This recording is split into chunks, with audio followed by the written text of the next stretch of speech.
मैं एक पासवान जाति से आता हूँ। मैं एक दलित का बेटा हूँ। राम विलास पासवान जी सदैव हम लोग के आइकॉन रहे हैं। स्वर्गीय राम विलास जी हम लोग के आइकॉन रहे हैं। और जब मैंने सदन में यह मांग किया कि स्वर्गीय राम विलास पासवान जी का बिहार में किसी चौराहे पे सदन के प्रांगण में मूर्ति की स्थापना होनी चाहिए। राजू तिवारी ब्राह्मण जाति से आते हैं। राजू तिवारी ब्राह्मण जाति से आते हैं। उनको ऐसा लग रहा है कि कोई दलित का बेटा इतना हस्ती कैसे हो गई कि राम विलास पासवान जी का मूर्ति लगाने की मांग कर सकता है। मैं जो कह रहा हूं पहले उसको सुन लीजिए। राजू तिवारी ब्राह्मण जाति से आते हैं। उनको ये पच नहीं रहा है कि बिहार में कोई दलित का बेटा स्वर्गीय रामविलास पासवान जी का मूर्ति स्थापना की बात कैसे कर सकता है। आप सभी बताइए कि हमारे जो स्वर्गीय अरुण जेटली साहब थे, उनका बिहार में क्या योगदान रहा था।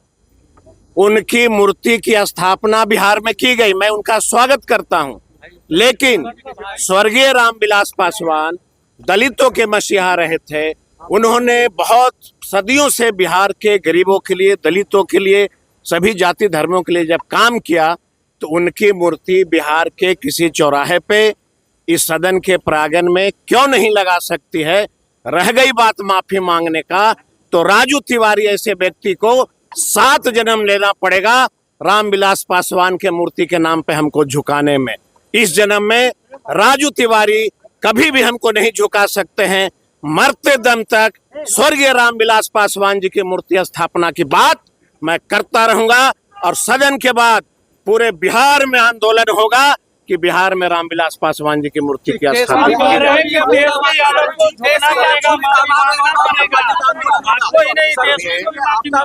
सुनिए, हमेशा से ये पार्टी बैसाखी पे चलने वाली पार्टी है। वो बिहार में क्या आंदोलन करेगा। अकेले लड़ करके वो मुखिया का चुनाव भी नहीं जीत सकता है ये लोक जनशक्ति पार्टी। वो क्या बात करेगा रामविलास जी की मूर्ति की स्थापना का। और तेजस्वी यादव, लालू यादव, आपको लगता है कि ये झुकने वाले लोग हैं? ये समाजवाद के झोला ढोने वाले लोग। लालू जी समाजवादी लोग हैं, रामविलास जी समाजवादी लोग थे। जितने लोग धरना पे बैठे हैं, जरा उनसे पूछना कि लोक जनशक्ति पार्टी का कभी झंडा उठाया था क्या? कभी नहीं उठाया। उसमें से अगर 2-4 विधायक को छोड़ दीजिएगा, एक एमएलए किसी ने लोक जनशक्ति पार्टी के झंडा और रामविलास जी के सपना को साकार करने के सड़क पे नहीं आंदोलन किया है। और जब तक मैं जीवित रहूंगा तब तक स्वर्गीय रामविलास पासवान जी की बिहार में मूर्ति की स्थापित हो, इसकी मांग करता रहूंगा। आंदोलन की जो बात कर रहे हैं, यात्रा निकालेंगे पूरे बिहार में। पूरे बिहार में रामविलास पासवान जी के मूर्ति स्थापना के लिए सदन के बाद पूरे बिहार में मैं घूमूंगा और पूरे बिहार के पासवान समाज को ये बताऊंगा कि जब मैंने सदन में रामविलास जी की मूर्ति स्थापना की बात की, तो राजू तिवारी एक ब्राह्मणवादी विचारधारा के रखने वाले लोग हमारा एक पासवान का बेटा का सदन से लेके बाहर तक विरोध कर रहे हैं।